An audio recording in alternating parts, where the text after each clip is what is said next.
अस्सलाम वालेकुम स्टूडेंट्स, उम्मीद करता हूँ आप सब खैरियत से होंगे। आज हम स्टार्ट करेंगे chapter number 10 trigonometric identities sum and differences of angles. तो आइए हम चैप्टर स्टार्ट करने से पहले हम स्टार्ट करते हैं फंडामेंटल लॉ ऑफ ट्रिग्नोमेट्री। तो फंडामेंटल लॉ ऑफ ट्रिग्नोमेट्री आपसे किस तरह पूछा जा सकता है, पेपर में क्वेश्चन आ सकता है, state and prove fundamental law of trigonometry. State and prove fundamental law of trigonometry. तो इसके अंदर आपने फॉर्मूला याद रखना है कि जब यहाँ नेगेटिव आता है तो यहाँ प्लस आता है, यानी कि cosine of alpha minus beta is equal to cosine alpha cosine beta plus sine alpha sine beta. तो हमारे पास अल्फा बीटा क्या है, ये रियल नंबर्स हैं। तो हम प्रूव करेंगे। प्रूव करने से पहले हम कुछ इसके लिए पॉइंट्स हैं जो पॉइंट हमें फंडामेंटल लॉ ऑफ ट्रिग्नोमेट्री को प्रूव करने में मदद देंगे। तो देखिए, डिस्टेंस फार्मूला है पहले हमारे पास। क्या है जी? Distance formula. तो हमारे पास एक्स वाई प्लेन के अंदर दो पॉइंट्स हैं, एक पॉइंट ए है और एक पॉइंट बी है। तो हम क्या करते हैं, एक पॉइंट को पॉइंट ए हम ले लेते हैं x1 y1, पॉइंट बी ले लेते हैं x2 y2। तो इनके दरमियान डिस्टेंस, ये क्वेश्चन मार्क है रेड आपके पास। तो हमने ये डिस्टेंस मालूम करना है पॉइंट ए से लेके पॉइंट बी तक। तो ये मालूम करने के लिए हम लगाते हैं डिस्टेंस फार्मूला। तो डिस्टेंस फार्मूला क्या होता है? D is distance from point A to B. तो हम इनका ले लेते हैं मैग्नीट्यूड। तो किस तरह लेते हैं, देखिए, स्केयर हमारे पास फर्स्ट स्केयर क्या है जी? ये स्केयर है हमारे पास, ये भी स्केयर है। तो देखिए, difference of abscissa plus difference of ordinate square. अब आपको पता होना चाहिए एब्सिसा क्या होता है, ऑर्डिनेट क्या होता है। ये आपके पास क्या है जी? एब्सिसा। ये आपके पास एब्सिसा है और ये आपके पास क्या है? ऑर्डिनेट। तो देखिए, मतलब ये हुआ कि यहां पर ये एब्सिसा और y आपके पास क्या है? ऑर्डिनेट। तो वो कहता है कि डिफरेंस ऑफ एब्सिसास, ये एब्सिसा का डिफरेंस, फिर वो कहता है स्क्वायर ले ले प्लस डिफरेंस ऑफ ऑर्डिनेट। ये दोनों y1 और y2 ऑर्डिनेट है, x1 x2 क्या है हमारे पास? एब्सिसा है। तो difference of abscissa, difference of ordinate. अब सवाल ये पैदा होता है कि आप यहां पर x2 माइनस x1 लेंगे या x1 माइनस x2 ले लेंगे। तो देखिए, जब आप डिस्टेंस मालूम कर रहे हो, आपके पास होल स्क्वायर हो, आप x1 माइनस x2 ले लें या x2 माइनस x1 ले लें, आपके आंसर में फर्क नहीं पड़ता।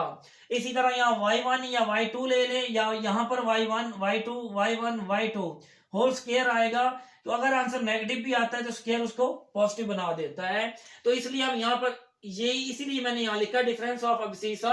तो डिफरेंस ऑफ एब्सिसा का मतलब ये है x2 माइनस x1 ले लें या x1 माइनस x2 ले लें, आंसर में फर्क नहीं पड़ता। Difference of ordinate, y1 y2 ordinate है, y2 माइनस y1 ले लें या y1 माइनस y2 ले लें, आंसर में फर्क नहीं पड़ता। एक तो आप ये डिस्टेंस फार्मूला लगाएंगे।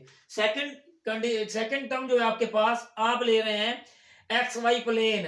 एक्स वाई प्लेन आप ले रहे हैं जिसके अंदर ये एक्सिस ये वाई एक्सिस। तो आप एक पोजीशन वेक्टर ले लें ए। तो उसमें देखें हम बेस, एडजेसेंट साइड जो होती है एंगल की, वो आपकी बेस होती है।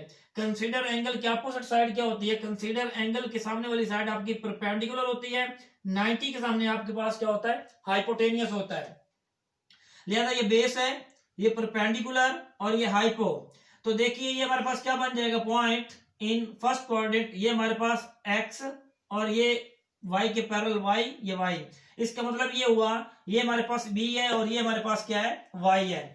तो इसका मतलब ये आपके पास b बेस और ये आपके पास परपेंडिकुलर p है। ठीक है जी। तो बेस b है, परपेंडिकुलर हमारे पास p है। तो अब हम एक नया एक्स वाई प्लेन लेते हैं जिसके अंदर हम मालूम करते हैं कॉस और साइन रेशोज। तो यही सेम एज इट हमारे पास पॉइंट ए है। तो अब देखें, ये बी और ये पी, हम बी और पी दोनों मालूम करते हैं, बेस और परपेंडिकुलर मालूम करेंगे। किस तरह? कंसीडर एंगल अल्फा है, उसके सामने परपेंडिकुलर है। Adjacent sides of consider angle क्या है? बेस बी है। सादा लफ्ज में आप ये इस तरह भी याद रख सकते हैं, जिस साइड पे दो एंगल हो वो हमारी बेस कहलाती है। 90 के अपोजिट साइड पे हमेशा हाइपोटेनियस होता है। तो देखिए, जो कोसाइन अल्फा है रेशो, एंगल हमने अल्फा लिया हुआ है, कोस अल्फा। तो हमारे पास क्या होता है? Base over hypotenuse, base over hypotenuse. तो हमारे पास क्या बन जाएगा, एच हाइपोटेनियस। हम इसको ले लेते हैं अगर H1, तो हमारे पास क्या बन जाता है, B is equal to cos alpha. इसी तरह साइन अल्फा क्या होता है, परपेंडिकुलर ओवर हाइपोटेनियस। तो P over H perpendicular over hypotenuse क्या होता है, साइन अल्फा। तो यहां भी H आपका क्या है, 1 है, तो P is equal to sine alpha बन जाता है। तो हम इन दोनों जो कंडीशंस हैं इनकी मदद से हम प्रूफ करेंगे किसको, फंडामेंटल लॉ ऑफ ट्रिग्नोमेट्री को। हम एक कंसीडर करते हैं, एक सर्कल है हमारे पास, जो सर्कल है हमारे पास वो यूनिट सर्कल है। Consider a unit circle with centre at origin O। ये हमने यूनिट सर्कल लिया जिसका सेंटर जो है ओरिजिन O पर है। तो terminal arms of alpha and beta, terminal arms of alpha and beta, ये जो रेड आपके पास है ये अल्फा है कंप्लीट, यहां से लेके यहां तक अल्फा है, और यहां से लेके यहां तक बीटा है हमारे पास। तो वो यही कह रहा है कि आपके पास terminal arms of alpha and beta cut the unit circle at, ये जो आपके पास अल्फा बीटा है ये यूनिट सर्कल को कट करते हैं at point A B and C. तो unit circle at A and B respectively, हम बात कर रहे हैं अल्फा और बीटा की, एट ए और बी इसको कट करते हैं तो एंगल क्या बनेगा, बी ओ ए, मेजरमेंट एंगल बी ओ ए, जो कि हमारे पास क्या है, अल्फा माइनस बीटा है। ये हमारे पास अल्फा माइनस बीटा। इसी तरह हम अगेन लेट करते हैं, let point D on axis, axis के ऊपर पॉइंट डी ले रहे हैं सच दैट डी क्या है हमारे पास 1 0 है। यूनिट सर्कल है जिसका रेडियस कितना है 1 है, यानी कि सेंटर से लेके बाउंड्री तक का डिस्टेंस हमारे पास रेडियस r जो कि 1 है, x 1 है, अलोंग एक्सिस y हमारे पास 0 है। Consider another point c such that, एक पॉइंट c लेते हैं तो उसके लिए एंगल जो बनेगा DOC या BOA ये इक्वल है, और किसके इक्वल है, अल्फा माइनस बीटा। अब देखें टोटल एंगल अल्फा है हमारे पास और यहां से लेके यहां तक बीटा है, तो हमने निकालना ये वाला एंगल, ये क्या कहलाएगा, टोटल में से बीटा निकाल दें तो alpha minus beta. Same condition अगर हम एंगल की रोटेशन चेंज करते हैं तो ये हमारे पास बराबर है, इसलिए ये भी क्या है, अल्फा माइनस बीटा है। तो coordinates of A B and C, ये ए बी सी कोऑर्डिनेट्स किस तरह मालूम किए, देखें आपको ऑलरेडी बता चुके हैं, आप यहां भी लिख सकते थे। ये हमारे पास जो बी है, बी हमारे पास क्या बना है, कोस अल्फा, और हमारे पास पी क्या बना, साइन अल्फा। तो इस तरह हमने ये पॉइंट ए जो था बी बेस पी परपेंडिकुलर, ये दोनों मालूम करके पुट कर दिए। ये हमारे पास है फॉर एंगल अल्फा के लिए point A cos alpha sine alpha, और इसी तरह अगर हम ले लेते हैं यहाँ पॉइंट बी तो हमारे पास beta cos beta sine beta. तो अब अगर हम लेते हैं सी के लिए, तो सी के लिए भी आप इसी तरह लेंगे, लेकिन वो हमारे पास क्या हो जाएगा, हम ले रहे हैं अब किसके लिए, अल्फा माइनस बीटा के लिए, तो cos alpha minus beta sine alpha minus beta. तो हम आपको बता चुके coordinates of A B and C are shown in diagram. हम यहां नहीं लिख रहे क्योंकि हमने इधर डायग्राम में लिख दिए, लिहाजा हवाला दे दिया कि वो हमारे पास फिग के अंदर गिवन है। ज्वाइन ए टू बी, तो हम क्या करते हैं, इस ए और बी को ज्वाइन करते हैं और सी और डी को ज्वाइन कर लेते हैं ताकि हमारे पास ये ट्रायंगल बन जाए। No triangle DOC, triangle DOC and triangle BOA, यानी कि दो ट्रायंगल्स हैं आपके पास, एक ट्रायंगल DOC और एक है BOA, यानी कि triangle DOC triangle BOA are congruent by SAS theorem. SAS क्या होता है, side angle again side, side angle side theorem की बात कर रहे हैं हम। तो हमारे पास वो ये कह रहा है कि ट्रायंगल DOC ट्रायंगल BOA ये दोनों क्या है, कॉन्ग्रुएंट हैं, किस लिहाज से, बाय साइड एंगल साइड, यानी कि इसकी ये साइड इस साइड की इक्वल है, ये साइड इसकी इक्वल है, और इसकी ये वाली साइड CD और AB ये भी इक्वल है, इसलिए हम इसको बोलते हैं ये दोनों ट्रायंगल्स जो आपस में क्या है, कॉन्ग्रुएंट हैं। ट्रायंगल कब कॉन्ग्रुएंट होती हैं? दो ट्रायंगल कॉन्ग्रुएंट होती हैं जब उनकी साइड्स, अपोजिट साइड्स जो होती हैं वो भी एक जैसी हो, और उनका जो एंगल्स होते हैं वो भी क्या होते हैं? एक जैसे होते हैं। सो हम फिर कह सकते हैं कि ए बी और सी डी, जब आपके पास साइड एंगल साइड, फिर साइड एंगल साइड, देख लें यहाँ भी एंगल अल्फा माइनस बीटा है, यहाँ भी अल्फा माइनस बीटा है, एंगल भी सेम है, ये वाली साइड इस साइड के इक्वल है, लिहाजा फिर ये साइड भी क्या होगी? आपस में इक्वल होगी। तो हम ले सकते हैं डिटर्मिनेंट ऑफ ए बी और सी डी की लेंथ क्या बराबर है। स्क्वायर इसलिए ले रहे हैं कि हमारा जो स्क्वायर रूट है हमें वो नहीं लेना पड़ेगा, जैसा कि यहाँ पर स्क्वायर रूट था, अगर ये स्क्वायर रूट खत्म किया जाए यहाँ स्क्वायर आ जाएगा।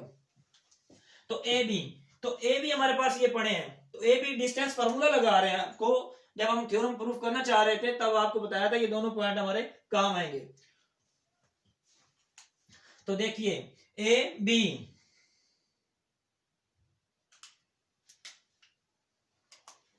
x1 y1 x2 y2 जी cos alpha minus cos beta sine alpha minus sine beta.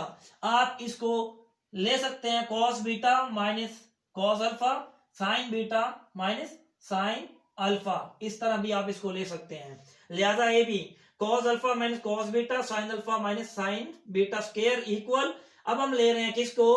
C D.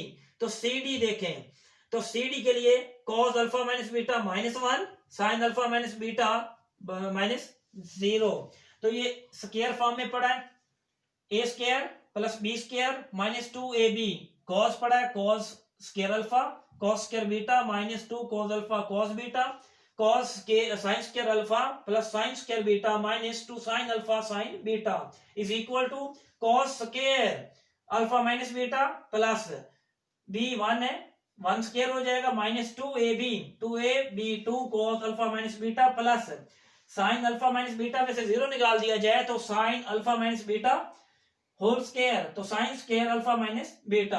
अब हम सिंपलीफाई करते हैं, तो देखिए यहां पर आपके पास बाय फार्मूला ये क्या होता है? ये 1 होता है। इसी तरह आपके पास ये आपके पास आइडेंटिटी फार्मूला है, तो इसी तरह साइन स्क्वायर ये हमारे पास बन जाएगा इस तरह cos square alpha plus sine square alpha, ये 1 होता है। और इसी तरह आपके पास सेकंड क्या बन जाएगा? cos square beta sine square beta, ये भी 1 होता है। हम आपको बताए देते हैं, देखिए sine square plus cos square equal 1 होता है, अगर यहाँ अल्फा है यहां भी अल्फा है। इसी तरह sign square beta plus cos square beta, ये भी क्या होता है? 1 होता है जी। तो इस तरह आपके पास sine square alpha plus cos square alpha 1 होता है। बाकी आपके पास देखें minus 2 cos alpha cos beta plus, तो sine square beta plus cos square beta 1 होता है, minus 2 sine alpha cos beta is equal to, इन दोनों को आप साथ साथ लिख लें cos स्क्वायर साइन स्क्वायर। तो यहां से लेके यहां तक आपके पास फार्मूला बनता है अगेन। तो आप यहीं पर अगर एंगल रिप्लेस कर दें अल्फा माइनस बीटा तो भी ये 1 रहता है। याद रखिएगा कि sine square plus cos square equal 1 होता है। एंगल यहां पर जो लिखेंगे वो सेम हो अगर, तो ये 1 के इक्वल होता है। लिहाजा अल्फा माइनस बीटा सेम है, ये भी 1 आता है, प्लस 1 माइनस 2 cos इंटू अल्फा माइनस बीटा, ये 1 और 1 क्या हो जाएगा? 2 हो जाएगा। माइनस 2 कॉमन ले लिया जाए इन दोनों से आप कॉमन ले लें, तो इन दोनों से कॉमन लिया, minus 2 cos alpha cos beta plus sine alpha sine beta, तो ये 2 minus 2 into same as it is equal to 2 minus 2 cos alpha minus beta, ये 2 से 2 आपका क्या हो जाएगा? कैंसल, तो minus 2 into same as it is equal minus 2 cos, तो यहाँ पे माइनस 2 और माइनस 2 कैंसल हो जाएगा, तो रिमेनिंग आपके पास क्या बन रहा है? cos alpha cos beta plus sine alpha sine beta is equal to cos alpha minus beta. तो इसको रीअरेंज कर दिया जाए, cos इंटू alpha minus beta is equal to cos alpha cos beta plus sin alpha sin beta. तो इस तरह हमारे पास ये प्रूफ हो चुका है, हेंस प्रूफ। तो देखिए cos alpha minus beta is equal to cos alpha cos beta plus sin alpha sin beta.